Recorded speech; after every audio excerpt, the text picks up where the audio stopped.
पॉलिटिफैक्ट channel में आप सभी का स्वागत है। मेरा नाम है सनी कुमार। तो गाइस, जैसा कि आप सभी को पता है, मौलिक अधिकारों के संबंध में हमारी क्लासेस चल रही है, जिसमें हमने 5 क्लासेस कंप्लीट कर ली है। आज की जो क्लास है वो मौलिक अधिकारों के संबंध में 6ठी क्लास है और अंतिम क्लास है, जिसमें हम चर्चा करने वाले हैं राइट टू कॉन्स्टिट्यूशनल रेमेडीज यानी संवैधानिक उपचारों के अधिकार के बारे में, जिसका उल्लेख संविधान के आर्टिकल 32 में दिखाई देता है। देखिए, आप सभी को पता है संविधान के आर्टिकल 32 को पूरे भारतीय संविधान में जो 395 अनुच्छेद हैं, इन 395 अनुच्छेदों में सबसे महत्वपूर्ण अनुच्छेद माना जाता है आर्टिकल 32 को, जिसकी आज हम चर्चा करने जा रहे हैं। क्यों महत्वपूर्ण माना जाता है, सारी चर्चा करेंगे आज की इस क्लास के अंदर। आपको इस क्लास को अच्छी तरीके से समझना है और अच्छी तरीके से देखना है। देखिए, आर्टिकल 32 को 395 अनुच्छेदों में सबसे महत्वपूर्ण अनुच्छेद माना जाता है। पहली बात तो आपको ये याद रखनी है। दूसरी बात, संविधान के आर्टिकल 32 का महत्व बताते हुए डॉक्टर भीमराव अंबेडकर जी ने आर्टिकल 32 को संविधान की आत्मा कहा था। क्या कहा था? संविधान की आत्मा कहा था। अगर आपके एग्जाम में पूछा जाए कि आर्टिकल 32 को डॉक्टर भीमराव अंबेडकर जी ने किसकी संज्ञा दी थी, तो ध्यान रखना, संविधान की आत्मा की संज्ञा दी थी। ठीक है, संविधान की आत्मा की संज्ञा दी थी। या फिर प्रश्न किसी भी तरीके से बन सकता है, या तो आपसे यह पूछ सकता है कि भीमराव अंबेडकर जी ने आर्टिकल 32 को किसकी संज्ञा दी, या फिर यह पूछा जा सकता है संविधान की आत्मा आर्टिकल 32 को किसने कहा था, तो डॉक्टर भीमराव अंबेडकर जी ने कहा था। या फिर आपसे यह पूछा जा सकता है कि संविधान के कौन से आर्टिकल को डॉक्टर भीमराव अंबेडकर जी ने संविधान की आत्मा कहा था, तो कौन से आर्टिकल को कहा था? आर्टिकल 32 को कहा था, जिसकी आज हम चर्चा करने जा रहे हैं। देखिए, अब तक जो हमने 5 मौलिक अधिकार पढ़े हैं, जैसे कि मैंने कहा कि सबसे महत्वपूर्ण आर्टिकल आर्टिकल 32। ठीक है, तो महत्वपूर्ण क्यों है? महत्वपूर्ण इसलिए है क्योंकि ये जो आर्टिकल 32 है ना, ये हमारी सुप्रीम कोर्ट को, जो हमने अब तक 5 मौलिक अधिकार पढ़े हैं, उनकी किस तरीके से रक्षा करेगा, इस बात की पावर देता है आर्टिकल 32। देखिए, जो हमने 5 मौलिक अधिकार अब तक पढ़े हैं, तो हर क्लास के अंदर लगभग मैंने एक स्टेटमेंट आपको दिया है कि ये जो अधिकार है, जो मौलिक अधिकार जो मैं पढ़ा रहा हूं आपको, ये हमारे अधिकार हैं, ये भारत के अंदर रहने वाले नागरिकों के अधिकार हैं।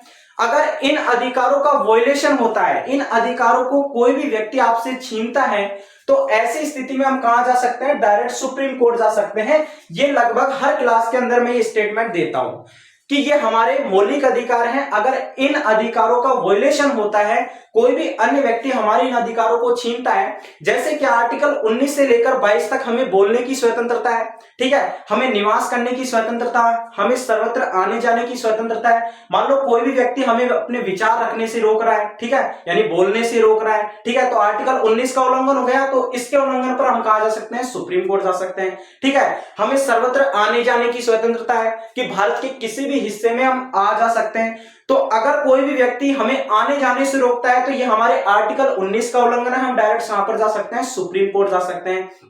ठीक है, हमें कहीं पर भी निवास करने की स्वतंत्रता है, हम किसी भी भारत के किसी भी हिस्से में अपना रोजगार खोल सकते हैं। ठीक है, अगर कोई भी व्यक्ति आपको रोजगार खोलने से रोक रहा है, तो हम डायरेक्ट कहां पर जा सकते हैं? सुप्रीम कोर्ट जा सकते हैं।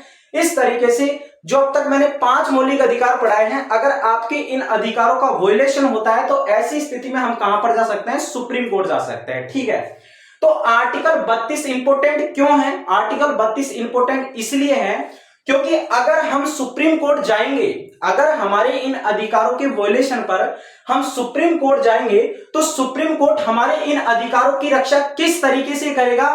तो वो 5 प्रकार की रीटों के माध्यम से करेगा। सुप्रीम कोर्ट हमारे इन अधिकारों की जो रक्षा करेगा, वो 5 प्रकार की रीटों के माध्यम से करेगा।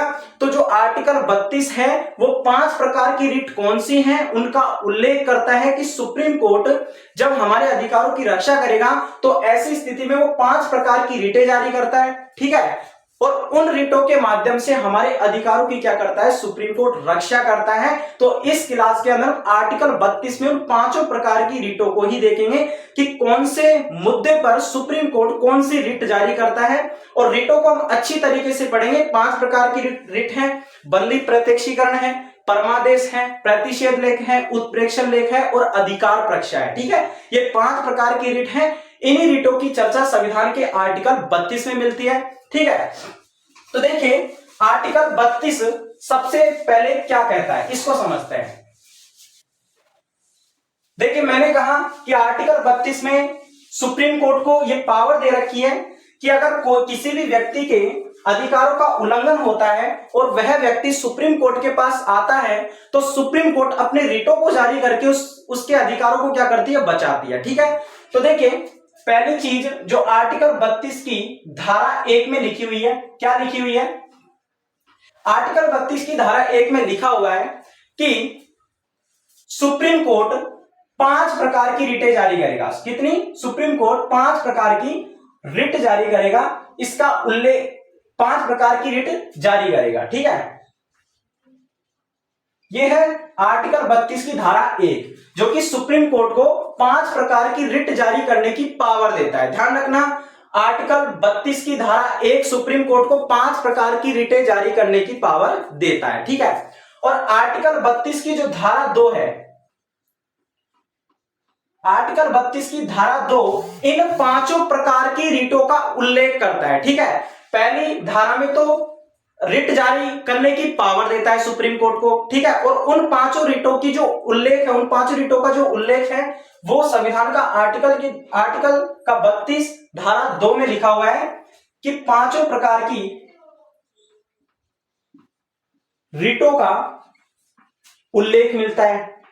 ठीक है, और आर्टिकल 32 का धारा 3 क्या कहता है, आर्टिकल 32 का धारा 3 ये कहता है कि संसद कानून बनाकर सुप्रीम कोर्ट के अलावा अन्य न्यायालयों को भी जो रिट है, जो याचिकाएं हैं, जारी करने की पावर दे सकता है। ठीक है, किस तरीके से, जैसे कि आप जानते हैं हमारे भारत में 4 प्रकार के कोर्ट हैं, सुप्रीम कोर्ट है, ठीक है, हाई कोर्ट है, डिस्ट्रिक्ट कोर्ट है और उसके बाद में सुबेर्डिनेट कोर्ट है यानी अधीनस्थ न्यायालय। ठीक है, अधीनस्थ न्यायालय जो कि सबसे छोटा न्यायालय होता है, उसके बाद में डिस्ट्रिक्ट कोर्ट, ठीक है, उसके बाद में हाई कोर्ट, उसके बाद में सर्वोच्च न्यायालय सुप्रीम कोर्ट जिसका निर्णय जो होता है वो अंतिम होता है। ये 4 प्रकार के कोर्ट हमारे भारत में है। ठीक है, तो धारा 3 ये कहती है कि संसद कानून बनाकर सुप्रीम कोर्ट के अलावा अन्य न्यायालयों को भी याचिका जारी करने की पावर दे सकती है। कहने का मतलब अब तक ये था कि जो सुप्रीम कोर्ट है वो 5 प्रकार की रिटें जारी करता है। ठीक है, लेकिन आर्टिकल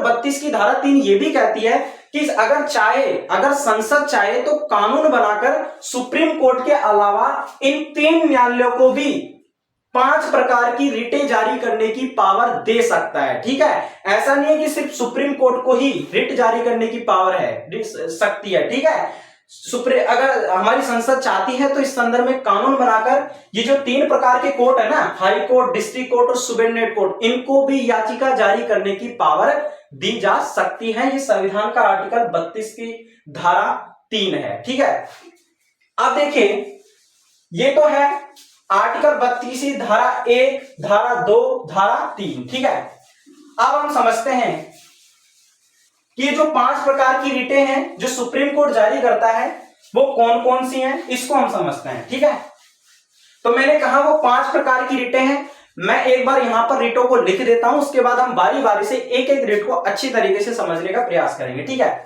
तो देखिए पहली रिट है बंदी प्रत्यक्षीकरण। बंदी प्रत्यक्षीकरण, ठीक है, इसका जो लैटिन शब्द है, ध्यान रखना लैटिन शब्द भी आपको ध्यान रखना है कि बंदी प्रत्यक्षीकरण का लैटिन शब्द क्या है, क्योंकि एग्जाम में कभी कभार लैटिन शब्द पूछा जाता है। एग्जाम में कभी कभार लैटिन शब्द भी पूछा जा सकता है, तो आपको यहां पर बंदी प्रत्यक्षीकरण जो जितने भी 5 रिट में लिखा रहा हूं उनकी लैटिन शब्द को भी ध्यान रखना है। ठीक है, बंदी प्रत्यक्षीकरण जिसे कहा जाता है, जिसका लैटिन शब्द है हेबियस कॉर्पस।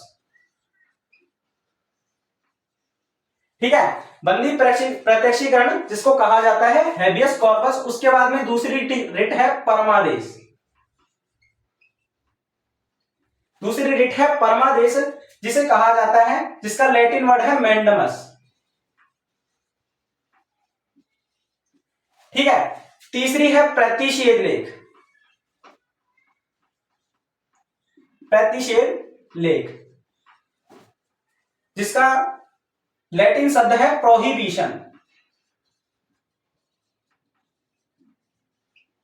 ठीक है। चौथी रिट है उत्प्रेक्षण लेख,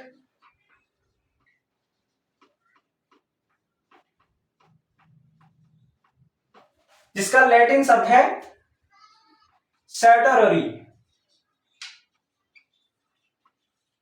ठीक है। और पांचवी रिट है अधिकार प्रक्षा, अधिकार प्रक्षा, जिसका लैटिन वर्ड है कोवारंटो। ठीक है।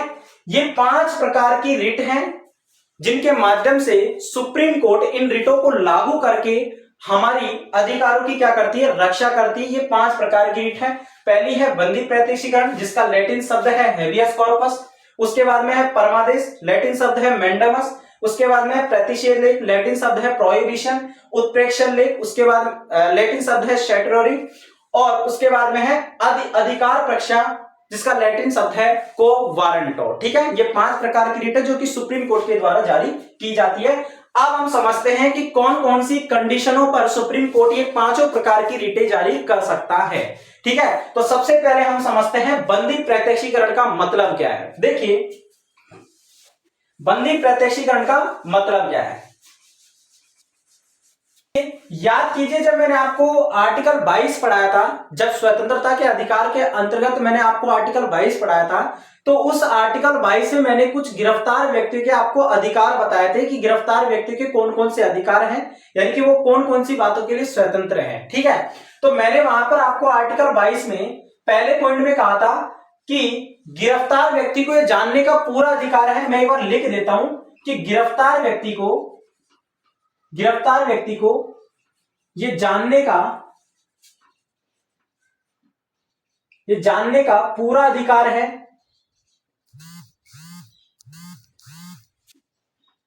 कि उसे किस कारण से गिरफ्तार किया जा रहा है। ठीक है। यह आर्टिकल 22 का पहला पॉइंट। हालांकि मैं स्वतंत्रता के अधिकार के अंतर्गत ये बातें बता चुका हूं कि आर्टिकल 22 में कौन कौन से गिरफ्तार व्यक्ति को अधिकार मिले हुए हैं। ठीक है। लेकिन मैं फिर आपको दोबारा बता रहा हूं कि आर्टिकल 22 के पहले पॉइंट में लिखा हुआ है कि गिरफ्तार व्यक्ति को यह जानने का पूरा अधिकार है कि उसे किस कारण से गिरफ्तार किया जा रहा है। ठीक है। दूसरे पॉइंट में लिखा हुआ है कि गिरफ्तार व्यक्ति को अपने एक वकील से सहायता लेने का पूरा अधिकार है। क्या है? गिरफ्तार व्यक्ति को अपना वकील रखने का या फिर सहायता रखने का अधिकार है। ठीक है। यह आर्टिकल 22 का दूसरा पॉइंट है। और आर्टिकल 22 का तीसरा पॉइंट मैंने आपको बताया था कि आर्टिकल 22 का तीसरा पॉइंट ये कहता है कि गिरफ्तार व्यक्ति को 24 घंटे के अंदर अंदर नजदीकी जज या मजिस्ट्रेट के सामने पेश करना जरूरी है। क्या कहता है कि गिरफ्तार व्यक्ति को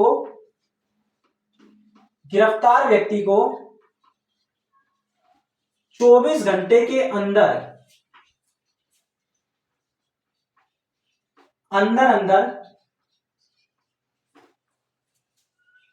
नजदीकी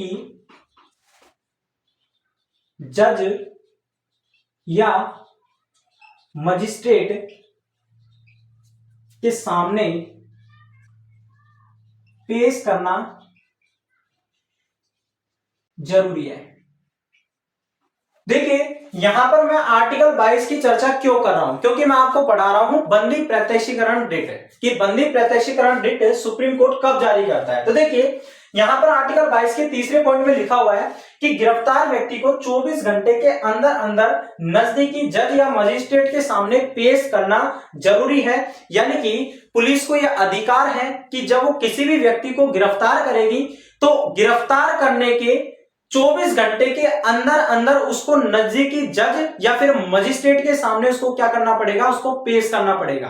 ठीक है। कि जैसे ही पुलिस ने किसी व्यक्ति को गिरफ्तार किया तो गिरफ्तार करने के अगले 24 घंटे के अंदर अंदर उसको नजदीकी जज या मजिस्ट्रेट के सामने पेश करना पड़ेगा। यह आर्टिकल 22 का तीसरा पॉइंट है। ठीक है। अगर मान लो पुलिस किसी व्यक्ति को गिरफ्तार करती है और 24 घंटे के अंदर अंदर जज के समक्ष पेश नहीं करती है, तो ऐसी स्थिति में सुप्रीम कोर्ट के द्वारा बंदी प्रत्यक्षीकरण रिट जारी की जाती है। ऐसी स्थिति में उस पुलिस के खिलाफ में, उस थाने के खिलाफ में बंदी प्रत्यक्षीकरण नामक रिट जारी की जाती है, जब पुलिस किसी व्यक्ति को गिरफ्तार करके 24 घंटे से अधिक समय तक जेल में रखती है, ठीक है, और उसको जज के सामने पेश नहीं करती है। तो ऐसी स्थिति में जो व्यक्ति गिरफ्तार हुआ है उसकी अपील पर या फिर उसके परिवार के किसी सदस्य की अपील पर सुप्रीम कोर्ट के द्वारा बंदी प्रत्यक्षीकरण नामक रिट जारी की जाती है। ठीक है, तो समझ में आया बंदी प्रत्यक्षीकरण नामक रिट कब जारी की जाती है?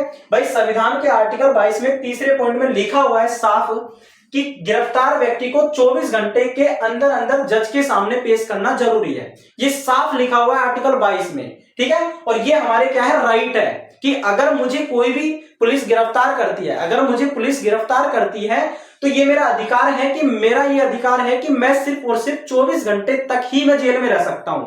उसके बाद में मुझे जो पुलिस है वो जज के सामने पेश करेगी ताकि मेरा ये पता चल सके कि मैंने अपराध किया है या नहीं किया है। अगर मैंने अपराध किया है तो जज क्या होगा, जज मुझे या तो पुलिस रिमांड पर भेजेगा या फिर पुलिस कस्टडी के अंदर डाल देगा।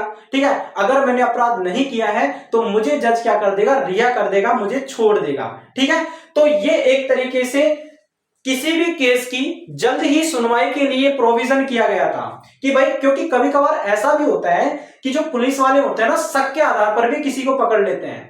भाई किसी व्यक्ति के ऊपर शक हुआ तो तुरंत के तुरंत उसको क्या कर लेंगे, पकड़ लेंगे, गिरफ्तार करके उसको क्या कर लेंगे, जेल के अंदर रख देंगे। ठीक है, तो ये प्रोविजन इसलिए किया गया है कि भाई कोई जब किसी भी व्यक्ति को जब शक के आधार पर पुलिस पकड़ती है तो उसका जल्द से जल्द निवारण हो सके कि उसने अपराध किया है या नहीं किया है। अगर किया है तो उसको पुलिस रिमांड या फिर पुलिस कस्टडी यानी जेल पुलिस के अंदर जज डलवा देगा। ठीक है, और अगर उसने अपराध नहीं किया तो उसको क्या कर देगा, जज रिहा कर देगा कि भाई इसको छोड़ दो, इसने कोई भी अपराध नहीं किया है। ठीक है, तो ये जल्द से जल्द केस के निवारण के लिए प्रोविजन किया गया है कि कोई भी व्यक्ति है, पुलिस गिरफ्तार करती है तो उसको जल्द से जल्द निवारण उसका हो सके, इसलिए ये 24 घंटे वाला प्रोविजन किया है। लेकिन अगर मान लो पुलिस ने पकड़ लिया और पुलिस उसको 24 घंटे से अधिक समय तक जेल में रख रही है, तो ऐसी स्थिति में क्या किया जाएगा, या तो उस अपराधी के द्वारा या तो उस व्यक्ति के द्वारा जिसको पुलिस ने गिरफ्तार किया है, या फिर उस व्यक्ति के किसी परिवार के सदस्य के द्वारा सुप्रीम कोर्ट जाकर इस बात की अपील की जाएगी कि हमारे जो उसका जो भी रिश्तेदार है, कुछ भी है, उसको क्या किया जा रहा है, 24 घंटे से अधिक समय तक जेल में रखा जा रहा है, तो आप कुछ कीजिए। तो सुप्रीम कोर्ट क्या करेगी, सुप्रीम कोर्ट बंदी प्रत्यक्षीकरण नामक रिट जारी करेगी। बंदी प्रत्यक्षीकरण का मतलब जो आपने बंदी बनाया है उसको हमारे सामने क्या करो, प्रत्यक्ष करो, हमारे सामने क्या करो, प्रत्यक्ष करो। जो आपने पकड़ के जो बंदी बनाया हुआ है, जो आपने गिरफ्तार किया हुआ है, उस व्यक्ति को हमारे सामने आप पेश करो। यह है बंदी प्रत्यक्षीकरण नामक रिट, जो कि सुप्रीम कोर्ट के द्वारा इस कंडीशन पर जारी की जाती है। ठीक है, समझ में आया कि बंदी प्रत्यक्षीकरण नामक रिट कब जारी की जाती है? बंदी प्रत्यक्षीकरण नामक रिट तब जारी की जाती है जब पुलिस किसी व्यक्ति को गिरफ्तार करके रख लेती है और 24 घंटे के अंदर अंदर उसको जज के समक्ष पेश नहीं करती है, तो ऐसी स्थिति में सुप्रीम कोर्ट के द्वारा बंदी प्रत्यक्षीकरण नामक रिट जारी की जाती है कि आपने जिस व्यक्ति को बंदी बनाया हुआ है, जिस व्यक्ति को आपने गिरफ्तार किया है, आप उसको क्या कीजिए, हमारे सामने पेश कीजिए। ठीक है, ये एक तरीके से आखिरी आदेश होता है सुप्रीम कोर्ट का। ठीक है, अगर इस आदेश के बाद में पुलिस प्रशासन नहीं संभलता है, पुलिस प्रशासन उसको पेश नहीं करता है, तो ऐसी स्थिति में पुलिस प्रशासन के खिलाफ में ही कार्रवाई हो सकती है। ठीक है, यह है बंदी प्रत्यक्षीकरण नामक रिट, जो कि सुप्रीम कोर्ट के द्वारा जारी की जाती है। ठीक है, उसके बाद में है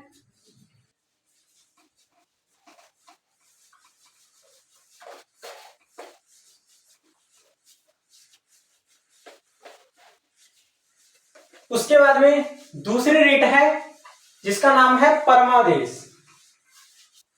दूसरी रिट है जिसका नाम है परमादेश, जिसका लैटिन शब्द है मैंडमस। कब जारी करता है सुप्रीम कोर्ट? देखिए, जब कोई भी संस्था अपने निर्धारित कार्य को, ध्यान से सुनिएगा, जब कोई भी संस्था अपने निर्धारित कार्य को ठीक ढंग से नहीं करती है तो ऐसी स्थिति में सुप्रीम कोर्ट के द्वारा परमादेश रिट जारी की जाती है। क्या लिखा हुआ है कि देखिए, जब कोई भी संस्था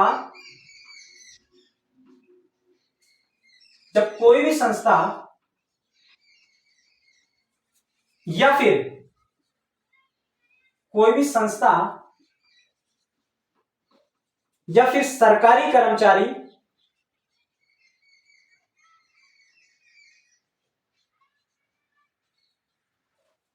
अपने निर्धारित कार्य को ठीक ढंग से नहीं करती है तो सुप्रीम कोर्ट परमादेश रिट जारी करती है।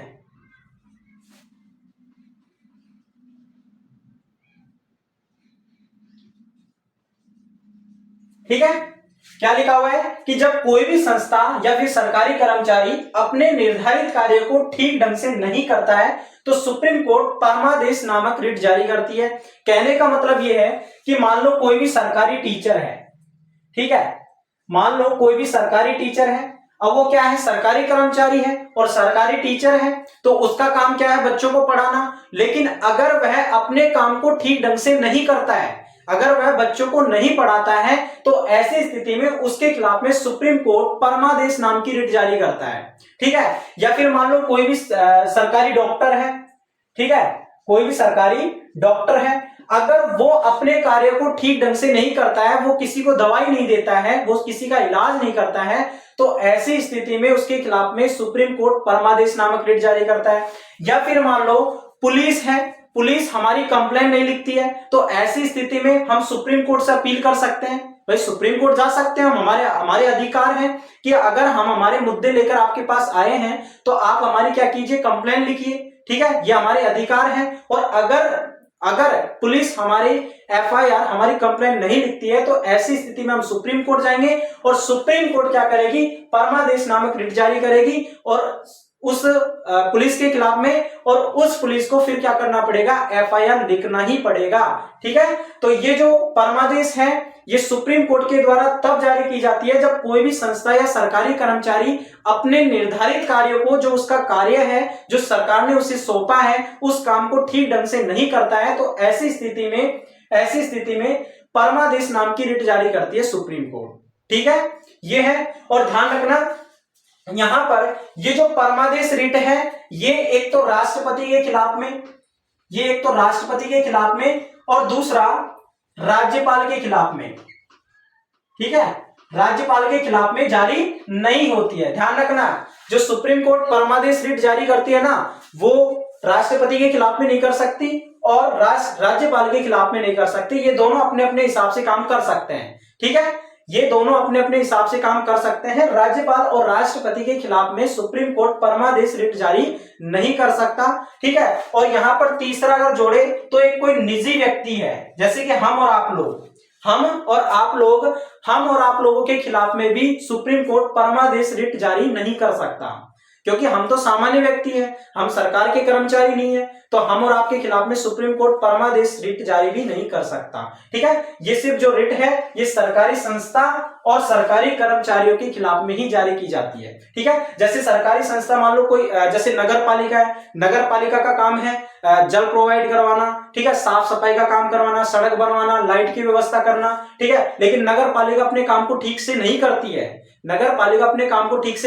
है, तो ऐसी स्थिति में नगर पालिका के खिलाफ में अगर कोई भी व्यक्ति जाकर सुप्रीम कोर्ट से कह देता है कि नगर पालिका अपने काम को ठीक ढंग से नहीं कर रही है, तो ऐसी स्थिति में नगर पालिका के खिलाफ में सुप्रीम कोर्ट परमादेश नाम की रिट जारी करती है और ये सुप्रीम कोर्ट का आखिरी आदेश होता है। इसके बाद में नगर पालिका को अपना काम करना ही पड़ेगा।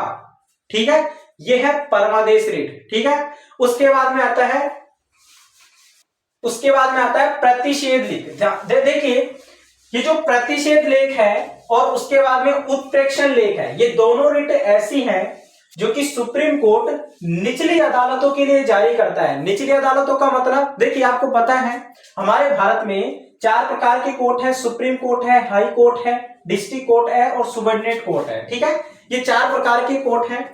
तो देखिए, रिट जारी करने की पावर किसको है? सुप्रीम कोर्ट को है। तो यहां पर मैं बात कर रहा हूं प्रतिषेध लेख की, यानी प्रतिषेध लेख की और उत्प्रेक्षण लेख की।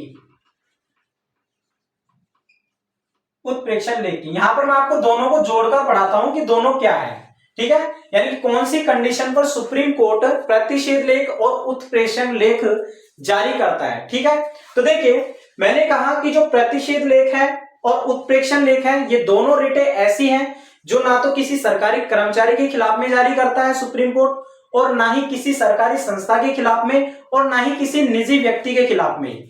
ये जो सुप्रीम कोर्ट इन दोनों रिटों को जारी करता है वो किसके खिलाफ में करता है? निचली अदालतों के खिलाफ में करता है, यानी कि हाई कोर्ट के खिलाफ में करता है, डिस्ट्रिक्ट कोर्ट के खिलाफ में करता है और सुबॉर्डिनेट कोर्ट यानी अधीनस्थ न्यायालय के खिलाफ में करता है। तो सबसे पहले समझते हैं प्रतिषेध लेख कब जारी करता है सुप्रीम कोर्ट। तो देखिए, मान लो कोई भी केस है जो निचली अदालतों में चल रहा है, चाहे वो हाई कोर्ट में चल रहा हो, चाहे डिस्ट्रिक्ट कोर्ट में चल रहा हो, चाहे सुबॉर्डिनेट कोर्ट में चल रहा हो, इन निचली अदालतों में मान लो कोई भी केस चल रहा है। ठीक है, और उस केस पर हाई कोर्ट या डिस्ट्रिक्ट कोर्ट या सुबॉर्डिनेट कोर्ट अपने अधिकार क्षेत्र से बाहर जाकर किसी कार्य को करने की कोशिश करती है, तो ऐसी स्थिति में सुप्रीम कोर्ट के द्वारा प्रतिषेध लेख रिट जारी की जाती है कि क्या कीजिए, आप अपने अधिकार क्षेत्र में रहकर काम कीजिए, आप अपने अधिकार क्षेत्र से बाहर मत जाइए। यह है सुप्रीम कोर्ट की प्रतिषेध लेख रिट, जो कि लोअर कोर्ट को रोकने के लिए जारी की जाती है कि आप क्या कीजिए, अपने अधिकार क्षेत्र में रहकर काम कीजिए, आप अपने अधिकार क्षेत्र से बाहर मत जाइए। ठीक है, जैसे कि मान लो कोई भी केस है, कोई भी मान लो बड़ा केस आ जाता है। ठीक है, तो बड़े केसों की सुनवाई तो कौन करेगा? सुप्रीम कोर्ट करेगा। भाई, बड़े केसों की सुनवाई तो सुप्रीम कोर्ट करेगा, और उन केसों की सुनवाई कौन कर रही है? हाई कोर्ट कर रही है, डिस्ट्रिक्ट कोर्ट कर रही है, सुबॉर्डिनेट कोर्ट कर रही है। तो ऐसी स्थिति में तो ये तो क्या हो गया? ये तो एक तरीके से उसके कार्य क्षेत्र से बाहर कार्य हो गया। ठीक है, उसके कार्य क्षेत्र से बाहर कार्य हो गया। इसीलिए उसको रोकने के लिए सुप्रीम कोर्ट क्या करती है? इनके खिलाफ में प्रतिषेध लेख रिट जारी करती है कि आप अपने अधिकार क्षेत्र में रहकर काम कीजिए, आप अपने अधिकार क्षेत्र से बढ़कर काम मत कीजिए। उसको रोकने के लिए सुप्रीम कोर्ट के द्वारा प्रतिषेध लेख रिट जारी की जाती है। ठीक है, उसके बाद में है उत्प्रेक्षण लेख। उत्प्रेक्षण लेख कब जारी की जाती है? उत्प्रेक्षण लेख, मान लो आप जानते हैं कई सारे केसेस होते हैं, हाई कोर्ट के अंदर कई सारे केसेस पड़े हैं, डिस्ट्रिक्ट कोर्ट के अंदर कई सारे केस हैं, सुबॉर्डिनेट कोर्ट के अंदर कई सारे केस हैं। ठीक है, इतने सारे केसों को हाई कोर्ट नहीं संभाल पाती है, फिर डिस्ट्रिक्ट कोर्ट भी नहीं संभाल पाती है। तो अगर जब किसी लोअर कोर्ट में केसों की संख्या अधिक हो जाती है, ठीक है, और कई सारे केस पेंडिंग पड़े होते हैं, तो उन पेंडिंग केसों की सुनवाई के लिए सुप्रीम कोर्ट क्या करता है? उन केसों को अपने पास मंगवा लेता है कि आपके पास में जो पेंडिंग केस पड़े हुए हैं, इनको क्या कीजिए, आप हमें ट्रांसफर कर दीजिए, अब इनकी सुनवाई कौन करेंगे? हम करेंगे। तो जब लोअर कोर्ट के द्वारा केसों की अधिकता होने पर जब सुप्रीम कोर्ट उन केसों को अपने पास मंगवा लेता है, तो ऐसी स्थिति में उत्प्रेक्षण लेख रिट जारी की जाती है। ऐसी स्थिति में उत्प्रेक्षण लेख रिट जारी की जाती है। दोबारा सुनिए, प्रतिषेध लेख कब जारी करता है? जब हाई कोर्ट, डिस्ट्रिक्ट कोर्ट या सुबॉर्डिनेट कोर्ट अपने अधिकार क्षेत्र से बाहर जाकर किसी कार्य को करती है, तो ऐसी स्थिति में उसको रोकने के लिए प्रतिषेध लेख रिट जारी की जाती है। ठीक है, उत्प्रेक्षण लेख कब जारी की जाती है? जब हाई कोर्ट, डिस्ट्रिक्ट कोर्ट या सुबॉर्डिनेट कोर्ट में मान लो केसों की संख्या अधिक हो जाती है, ठीक है, कई सारे केसेस पेंडिंग पड़े होते हैं, तो उन पेंडिंग केसों को अपने पास मंगवाने के लिए, ठीक है, जो रिट जारी की जाती है सुप्रीम कोर्ट के द्वारा, दैट इज उत्प्रेक्षण लेख। ठीक है, तो ये है प्रतिषेध लेख, उत्प्रेक्षण लेख। एक का काम है रोकना कि आप अपने अधिकार क्षेत्र में रहकर काम कीजिए, आप वहीं पर रुक जाइए, तो ऐसी स्थिति में तो प्रतिषेध लेख, और एक का काम है केसों को अपने पास मंगवाना। ठीक है, तो ऐसी स्थिति में उत्प्रेक्षण लेख। ठीक है, इन दोनों में इतना अंतर है, एक रोकने की बात करता है और एक रोक कर उस केस को अपने पास मंगवाने की बात करता है। ठीक है, उसके बाद देखिए,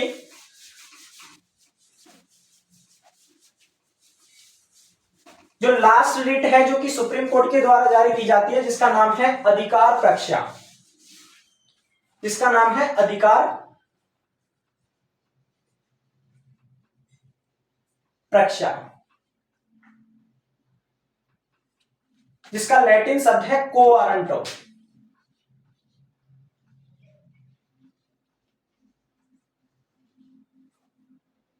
कोवारंटो, ठीक है। क्या है इसका मतलब? देखिए, जब कोई भी व्यक्ति गैर कानूनी तौर पर किसी सरकारी व अर्ध सरकारी पद को संभालने का प्रयास करता है तो ऐसी स्थिति में उसके खिलाफ में सुप्रीम कोर्ट क्या करता है? अधिकार प्रक्षा रिट जारी करता है। ठीक है, क्या लाइन लिखी हुई है कि जब कोई भी व्यक्ति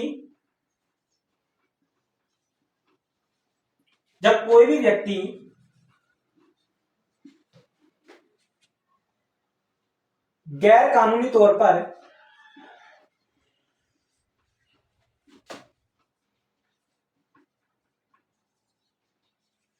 किसी सरकारी या गैर सरकारी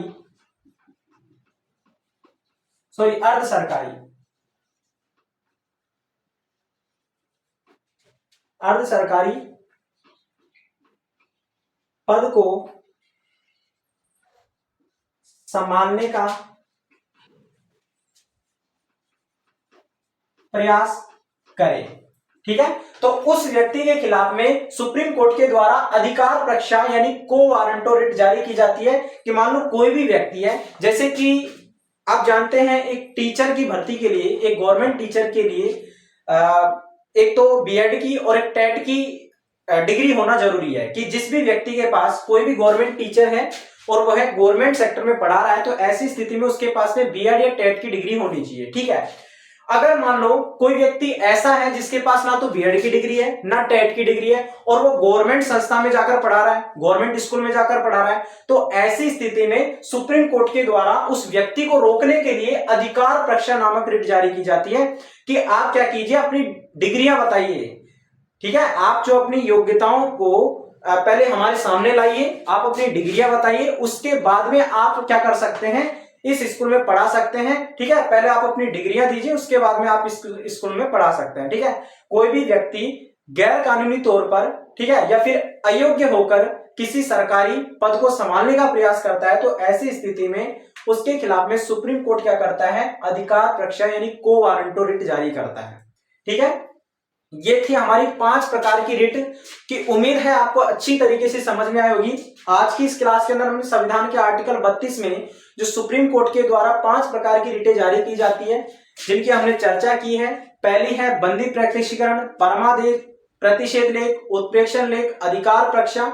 इन 5 रिटों की हमने चर्चा कर ली है। नेक्स्ट क्लासेज जो होंगी वो 33, 34, 35 यानी कि मौलिक अधिकारों के अंतर्गत 33, 34, 35 आर्टिकल क्या कहते हैं उनके ऊपर होंगी। उसके बाद में हम डायरेक्ट राष्ट्रपति या फिर भारत सरकार, राज्य सरकार का कोई भी पद उस पर आएंगे, उनकी चर्चा करेंगे, ठीक है। तो उम्मीद है क्लास अच्छी तरीके से समझ में आई होगी। मिलते हैं नेक्स्ट क्लास के अंदर, तब तक के लिए जय हिंद, जय Bharat, take care, bye bye.